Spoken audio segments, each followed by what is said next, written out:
അസ്സലാമലൈക്കും വറഹ്മത്തുള്ളാഹി വബറകാതുഹു. Welcome back. ഇപ്പോൾ വെക്കേഷൻ ആയതുകൊണ്ട് തന്നെ നമുക്കും മക്കൾക്കൊക്കെ ഇഷ്ടമുള്ള ഫുഡൊക്കെ ഒന്ന് കുക്ക് ചെയ്യാനൊക്കെ ഉള്ള ഇഷ്ടം പോലെ ടൈം ഉണ്ടാവുമല്ലോ.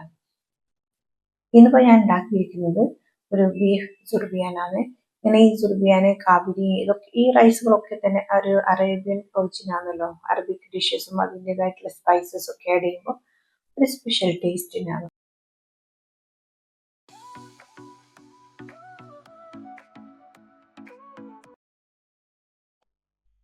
ഞാൻ ഇതിനു വേണ്ടിയിട്ട് 1 കിലോ ബീഫ് കഴുകി വൃത്തിയാക്കിയിട്ട് കുക്കറിലേക്ക് ഇട്ടു. അതിലേക്ക് ആവശ്യത്തിന് ഉപ്പ് ചേർത്തു. അതിനുശേഷം മസാല, അറബിക് മസാല, നമ്മുടെ കയ്യിൽ അറബിക് മസാല ഉണ്ടെങ്കിൽ അത് ആഡ് ചെയ്യുക. അതല്ല എങ്കിൽ നമ്മളെ കപ്സ മസാലയോ മന്തി മസാലയോ ഒക്കെ ആഡ് ചെയ്യാം കേട്ടോ. ഇങ്ങനെ മസാല എങ്ങനെ ഉണ്ടാക്കുന്നത് ഞാൻ ജസ്റ്റ് ഒന്ന് കാണിച്ചു തരാം കേട്ടോ ലേറ്റർ ആയിട്ട്. ഓക്കെ. പിന്നെ 1 സ്പൂണോളം മഞ്ഞൾപ്പൊടി, 1 സ്പൂൺ മുളക് പൊടി, 1 സ്പൂൺ മല്ലിപ്പൊടി ആഡ് ചെയ്യുക. കുറച്ച് വെള്ളമായിട്ട് നല്ലോണം മിക്സ് ചെയ്യാം.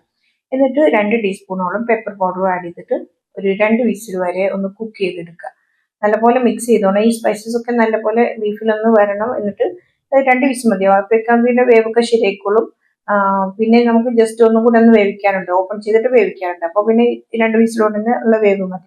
ഇതേ സമയം നമുക്കൊന്ന് റൈസ് ഒന്ന് കുക്ക് ചെയ്യുന്നില്ല, സോക്ക് ചെയ്ത് വെക്കാൻ വേണ്ടി എടുക്കാം. ഞാനിവിടെ 1 കിലോ റൈസാണ് എടുത്തിരിക്കുന്നത്, ബസ്മതി റൈസാണ്. ഞാനിപ്പോൾ ഈ ഒരു ബൗൾ കണ്ടില്ലേ, ഈ ഒരു ബൗൾ ഞാൻ 1 കിലോയുടെ അളവ് കണക്കാക്കിയിട്ടുള്ള ഒരു ബൗളാട്ടോ. നമ്മുടെ വീട്ടിലുള്ള ഏതൊരു ബൗളോ സ്റ്റീൽ എന്ത് ആണെങ്കിലും അതിനൊക്കെ ഓരോരോ കണക്കുണ്ടാവും കേട്ടോ, ഒരു ക്വാണ്ടിറ്റി ആയിരിക്കും അതിനുണ്ടാവും. ഇപ്പൊ ഇത് ഞാൻ ഈ ബൗളിൽ എടുക്കുന്നത് എപ്പോഴും 1 കിലോ കണക്കാക്കിയിട്ടാണ്. ചിലതൊക്കെ 2 കിലോ ആയിരിക്കും, ചിലത് 3 കിലോ ഉണ്ടായിരിക്കും, ചില ചെമ്പുകളൊക്കെ ആണെങ്കിൽ 4 കിലോ വരെയുള്ളതൊക്കെ ഉണ്ടായിരിക്കും. അപ്പൊ ഞാൻ ഇങ്ങനെയാണ് കണക്കാക്കാറുള്ളത്. 1 കിലോ എടുക്കണമെങ്കിൽ ഇങ്ങനെ എടുക്കുക, അതല്ലെങ്കിൽ മഗ്ഗിലൊക്കെ ഞാൻ എടുക്കാറുണ്ട്. സ്റ്റീലിന്റെ മഗ്ഗിലൊക്കെ ആണെങ്കിൽ അത് വെള്ളം എടുക്കാനൊക്കെ സൗകര്യമാണല്ലോ, ഇങ്ങനെയൊക്കെ എടുക്കും. എന്നിട്ട് വെള്ളം ഒഴിച്ച് സോക്ക് ചെയ്യാൻ വെക്കുക. സോക്ക് ചെയ്യുന്നതിന് മുമ്പ് തന്നെ നല്ല പോലെ ഒന്ന് കഴുകി വൃത്തിയാക്കണേ. റൈസുകളൊക്കെ നമ്മൾ ജീരകശാല അരിയാണെങ്കിലും ഈ ബസ്മതി റൈസ് ഒക്കെ ആണെങ്കിലും നല്ലപോലെ സോക്ക് ചെയ്യുന്നതിന് മുമ്പ് കഴുകി വൃത്തിയാക്കുക. കാരണം സോക്ക് ചെയ്ത് കഴിഞ്ഞാൽ പൊട്ടിപ്പോകുമല്ലോ. ഈ കഴുകാതെ നമുക്ക് കുക്ക് ചെയ്യാൻ പറ്റൂല. ഇതിന് കേടാവാതിരിക്കാനൊക്കെ പല കെമിക്കൽസും പൊടികളൊക്കെ ആഡ് ചെയ്യുന്നതാണല്ലോ ഈ റൈസ് ഒക്കെ ഉള്ളത്. കാലാകാലം ഇങ്ങനെ വെച്ചുകൊണ്ടിരിക്കേണ്ട ഷോപ്പുകളിലൊക്കെ. അപ്പോൾ അതിലുള്ള കെമിക്കൽസ് ഒക്കെ പോകാൻ വേണ്ടിയിട്ട് നമ്മൾ ഇളം ചൂടുവെള്ളത്തിൽ ഒന്ന് പറ്റുമെങ്കിൽ കഴുകുക. അതല്ലെങ്കിൽ 3-4 പ്രാവശ്യം ഒന്ന് കഴുകിയിട്ട് വൃത്തിയാക്കിയിട്ട് ഹാഫ് ആൻ അവർ സോക്ക് ചെയ്യാൻ വെക്കുക. ഈ സമയത്ത് നമുക്ക് സ്പൈസസ് ഒക്കെ ഒന്ന് റെഡിയാക്കാം. നമ്മൾ നോർമലി യൂസ് ചെയ്യുന്ന പട്ട, ബേ ലീവ്സ്, ഏലക്ക, പറഞ്ഞ പോലെ ഈ സ്റ്റാർ എന്ന് പറഞ്ഞ പോലത്തെ ഇതൊക്കെ കുറച്ച് മല്ലി മണികളും കൂടെ ആഡ് ചെയ്തിട്ട് നല്ലപോലെ ഒന്ന് പൊടിച്ചെടുക്കാം കേട്ടോ. പിന്നെ ഒരു 5 സവാള എടുക്കുന്നു, അതിനെ സ്ലൈസ് ആയിട്ട് കട്ട് ചെയ്യുക.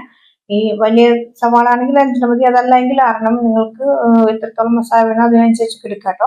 പിന്നെ ഇതിനൊന്ന് വറുത്തിട്ട് ഒരു ഗോൾഡൻ യെല്ലോ കളറായി വരുന്നവരെ നമുക്ക് അതിനൊന്ന് വറുത്ത് ഫ്രൈ ചെയ്തെടുക്കണം. സവാളയൊക്കെ ഒന്ന് ഫ്രൈ ചെയ്ത് വരുമ്പോഴേക്കും നമുക്ക് ഒന്ന് റൈസ് ഒന്ന് റെഡിയാക്കി എടുക്കാം കേട്ടോ. അപ്പം ഒരു ബിരിയാണി പൊടിയിൽ കുറച്ച് വെള്ളം എടുക്കുന്നുണ്ട്. അതിലേക്ക് ഉപ്പും സ്പൈസസും ആഡ് ചെയ്ത് തിളയ്ക്കാൻ വെക്കുക. അതേ സമയത്ത് നമുക്ക് ഈ ഉള്ളി അധികം കരിഞ്ഞു പോകാനും പാടില്ല. അങ്ങനെ ഒരു ഗോൾഡൻ കളർ ആകുമ്പോൾ ഊറ്റിയെടുക്കാം കേട്ടോ. എണ്ണയിൽ നമുക്ക് പൊരി മാറ്റിയെടുക്കാം. അപ്പോൾ ഞാനിവിടെ 3 ബാച്ച് ആക്കിയിട്ടുള്ളതെല്ലാം റെഡിയായി, എല്ലാം ഫിനിഷ് ആയിട്ട് കിട്ടിയിരിക്കുകയാണ്. അപ്പോൾ ലാസ്റ്റ് ഒരു കുറച്ച് കിസ്മിസ്, നമ്മൾക്ക് വേറെ അണ്ടിപ്പരിപ്പോ അങ്ങനെ വേറെ ഏതെങ്കിലും ആഡ് ചെയ്യുകയാണെങ്കിൽ അതൊക്കെ ആഡ് ചെയ്യുക. ഞാനിവിടെ കിസ്മിസ് മാത്രമാണ് എടുത്തിരിക്കുന്നത്. അതും കൂടി ഒന്ന് ഫ്രൈ ചെയ്തെടുത്തു. വെള്ളമൊക്കെ ബോയിലായി വരുന്നുണ്ട്. അതിലേക്ക് നമ്മൾ സോക്ക് ചെയ്ത് മാറ്റി വെച്ച ഈ വെള്ളമൊക്കെ ഊറ്റി വെച്ച റൈസ് ആഡ് ചെയ്ത് കൊടുക്കുകയാണ്. അത് ഒരു 90% വെള്ളം, 90% അരി ഒന്ന് വെന്ത് വരണേ. എന്നിട്ടാണ് നമ്മൾ ദമ്മിടാൻ എടുക്കുന്നത്. അപ്പോൾ അതിലേക്ക് 1 സ്പൂൺ ഓയിൽ ആഡ് ചെയ്യുന്നുണ്ട്.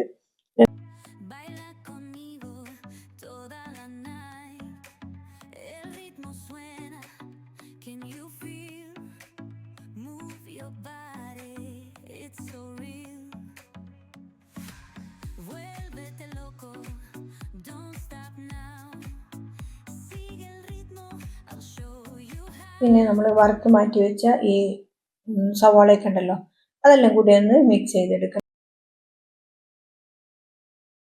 സവാളയും അതിലേക്ക് കുറച്ച് വെജിറ്റബിൾസ്, ഇഞ്ചി ഗാർലിക് പേസ്റ്റ്, ടൊമാറ്റോ, ചില്ലി എന്ന് പറഞ്ഞ പോലെ അതിലേക്ക് പിന്നെ കുറച്ച് യോഗട്ട്, കട്ടി തൈരായാലും മതി കേട്ടോ.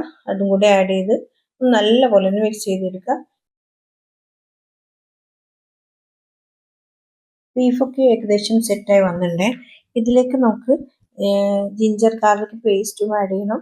അതേപോലെ കുറച്ച് മിൻറ്റ് കൊറിയാണ്ടർ ലീവ്സ് ആഡ് ചെയ്യുന്നു. നമ്മൾ നേരത്തെ സ്ലൈസ് ആക്കി വെച്ചിരിക്കുന്ന പൊട്ടാറ്റോയും കൂടെ ആഡ് ചെയ്ത് മിക്സ് ആക്കിയിട്ട് ഒന്നും കൂടെ ഒന്ന് സിമ്മിലിട്ട് ഒരു 10 മിനിറ്റ്സ് സിമ്മിലിട്ടിട്ട് ഒന്ന് അടച്ചു വെച്ചൊന്ന് വേവിച്ചെടുക്കണം.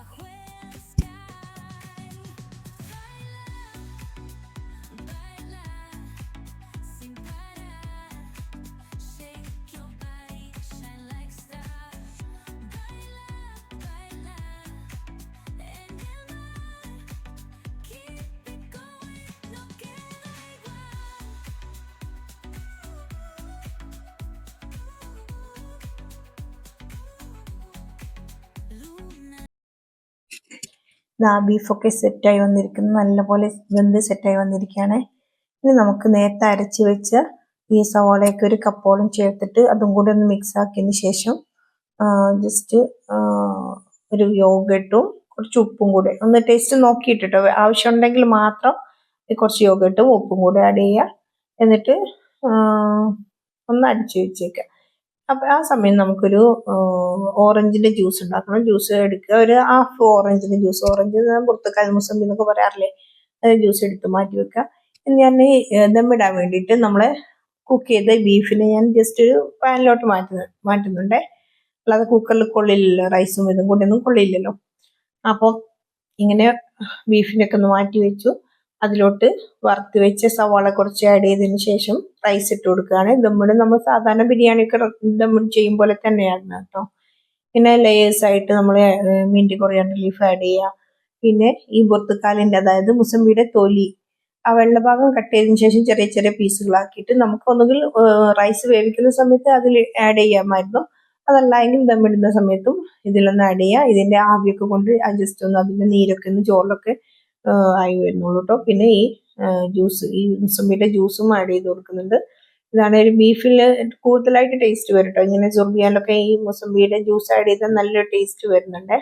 അല്ലാതെ ചോദിക്കൊന്നുമില്ല കേട്ടോ, അധികം വേറെ ചോദിക്കൊന്നുമില്ല. അങ്ങനെ ഈ ദമ്മിട്ട് നല്ല പോലെ ഒന്ന് കവർ ചെയ്ത് ഒരു സിമ്മിലൊരു 5 മിനിറ്റോളം ഒന്ന് കുക്ക് ചെയ്തോട്ടെ. കുക്ക് ചെയ്യുന്നില്ല, ജസ്റ്റ് ഒന്ന് എന്തോട്ടെ. ഇനി നമുക്ക് ഇതിനായിട്ടുള്ള സ്പെഷ്യൽ ആയിട്ടുള്ളൊരു സോസ് ഉണ്ടാക്കാമെന്നേ.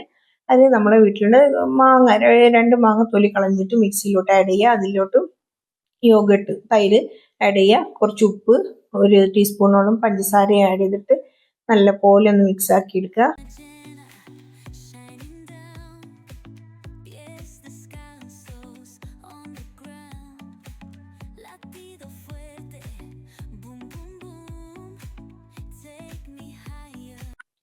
ഇതിലേക്ക് നമുക്ക് ഇഷ്ടമുള്ള ഫ്രൂട്ട്സും സവാളയൊക്കെ പീസ് കട്ട് ചെയ്ത് വെച്ചൊക്കെ ആഡ് ചെയ്തിട്ട് ഈ ബിരിയാണി സുർബിയാൻ്റെ കൂടെ കഴിക്കുമ്പോൾ നല്ല ടേസ്റ്റുള്ളൊരു സോസാട്ടോ.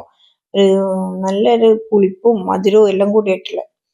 അപ്പോൾ നമ്മുടെ ദം ചെയ്ത സുർബിയാനൊക്കെ റെഡി ആയിരിക്കുന്നുണ്ട്. റൈസൊക്കെ മുകളിൽ നിന്ന് മാറ്റി കൊടുക്കാം.